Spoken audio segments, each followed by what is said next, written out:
Good morning. I'm here with Dana, who is a Restoring Resourcefulness faculty member. And I wanted to interview her because she's also a parent and has a good deal of credentials in the, I'm going to call it parenting support field.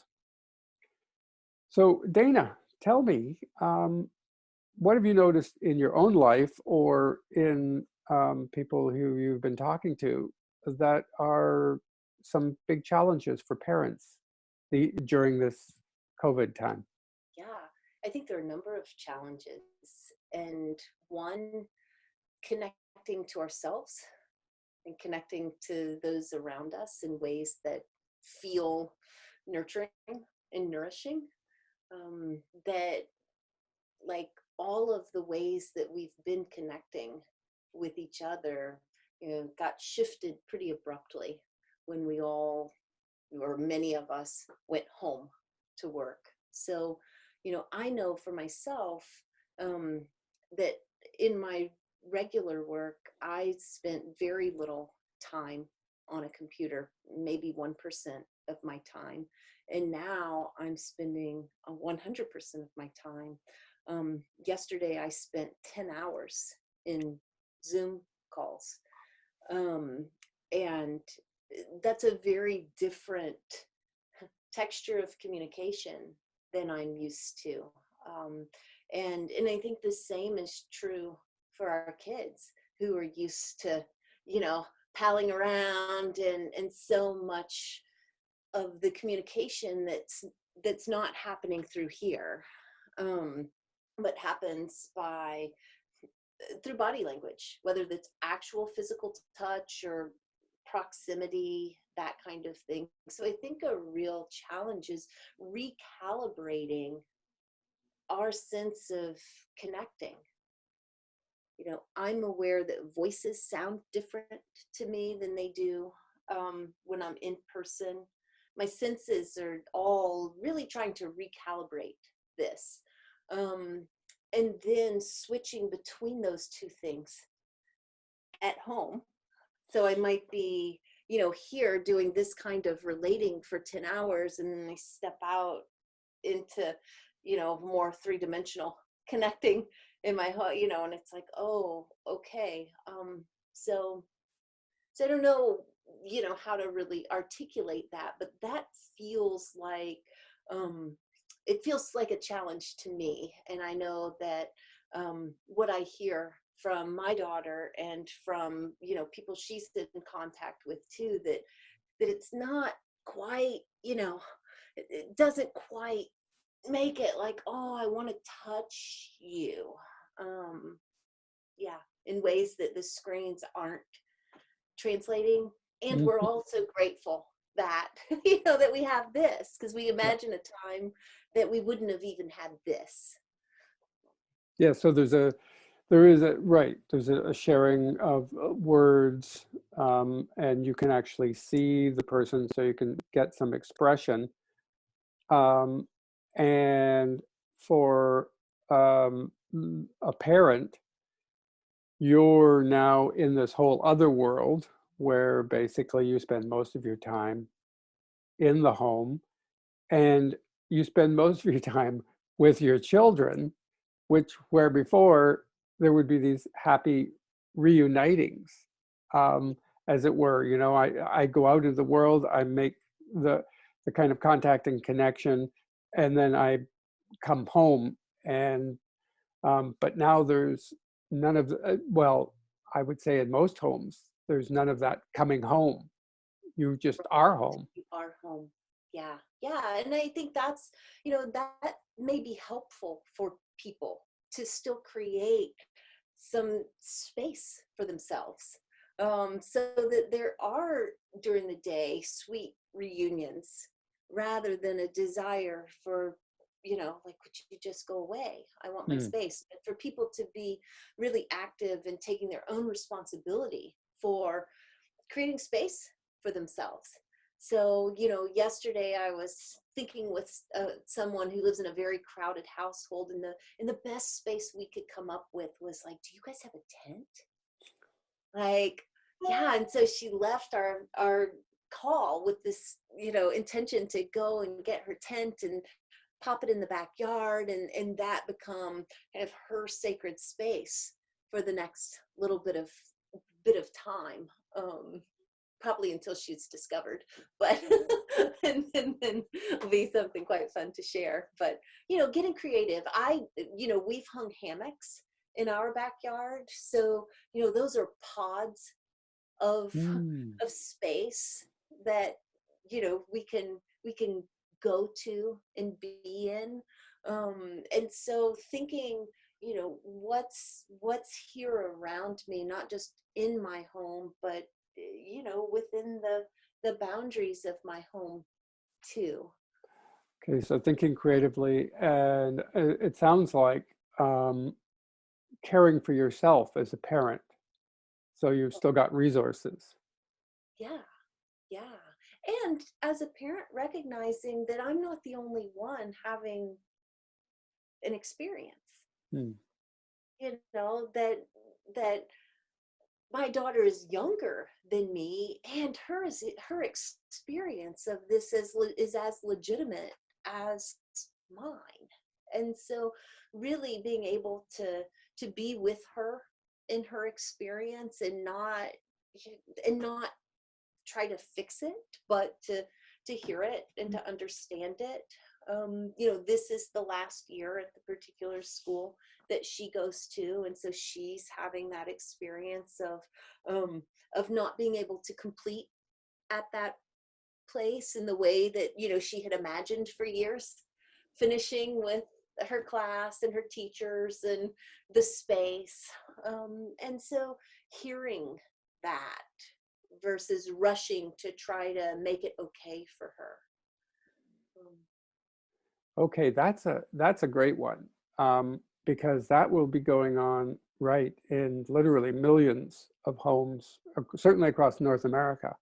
yeah, Um, the inability to complete that in the way you had envisioned, and then physically be with, um, in many cases, people that you have got a really wonderful relationship with, and that you were going to have this celebration together.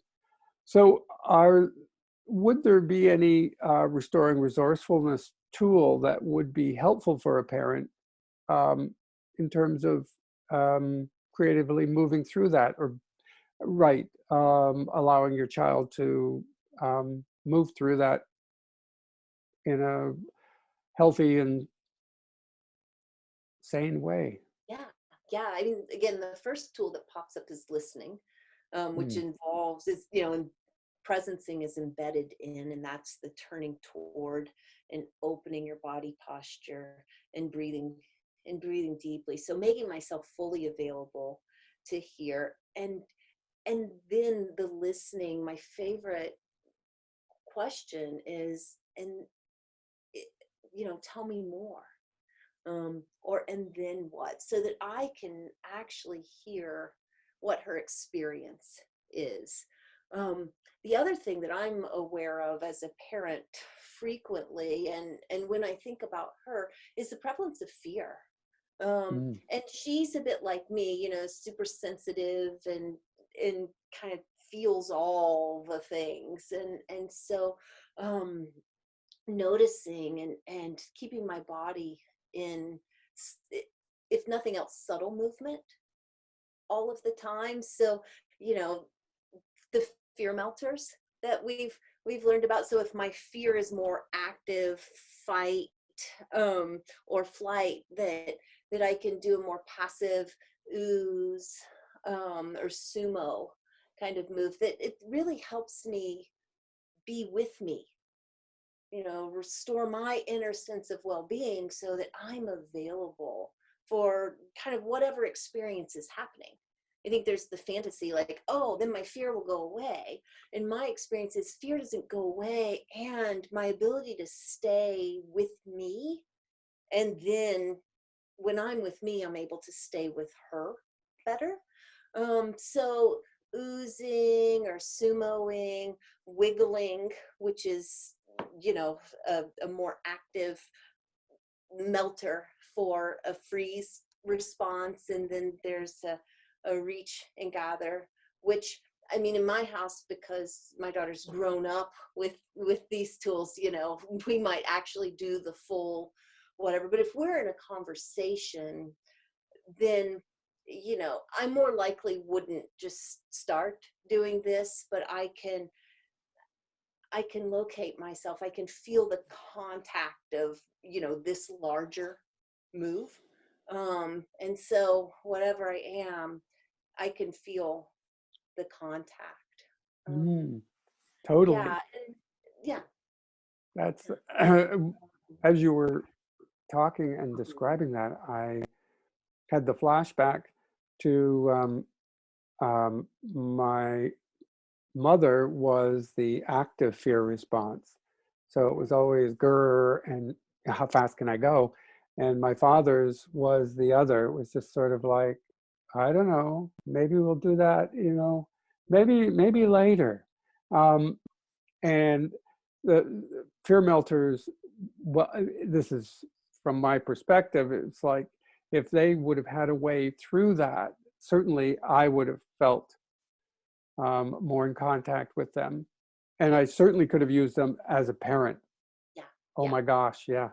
Right. So, you know, I have a stool, it's called a swapper, that I'm sitting on that helps me stay in active movement throughout the day. And that's what I need in my role of parenting. So right now, in the midst of the coronavirus, we've taken a rebounder and it's sitting in the middle of our living room, and so it's not uncommon for, you know, as we pass through, to take a few jumps. And so I think for me, just being in my house in this space, and as a parent and as a professional in the same space, to include movement, you know, um, breath, my presence, and just like a frequent check-in, like, oh, am I in some kind of fear posture, and how can I support myself? Because when I'm in fear, nothing's easy. I effort a lot. I increase my own frustration, my own, you know, it's downhill from there. And I don't know about how it's gone for you, but like sort of like, if it's downhill for me, I often drag the whole party downhill in the house. And so it's super important for me to be constantly, I'll say fear melting, constantly using movement and motion so that I can stay fully available and accessible to myself. So, Mm. yeah. Wow, what a And with wonderful. that, yeah, Hmm? I was going to say, with that, it allows me to feel and express whatever comes through me. Mm. Because again, it's not about me holding it together, or, you know, like being some kind of wild optimist. Like, that's what I've heard from people, like, oh, I've been keeping my chin up. I've been, you know, I've been making the most of it. And people are starting to feel tired from kind of making the most of it. Like, it's a long Totally wear time. you out. Yeah. Yeah. And so how can I be with whatever experience I'm having? Um, in Mm. a way that's nourishing, and not, you know, kind of taking the whole house down. And for me, that is being really aware of fear, and how to return to myself, and, you know, be with myself as fear is constantly kind of trickling through. Mm. So there you have it. If you're a parent in this time, nourish yourself. Yes. Thank you so much, Dana. Thanks, Michael.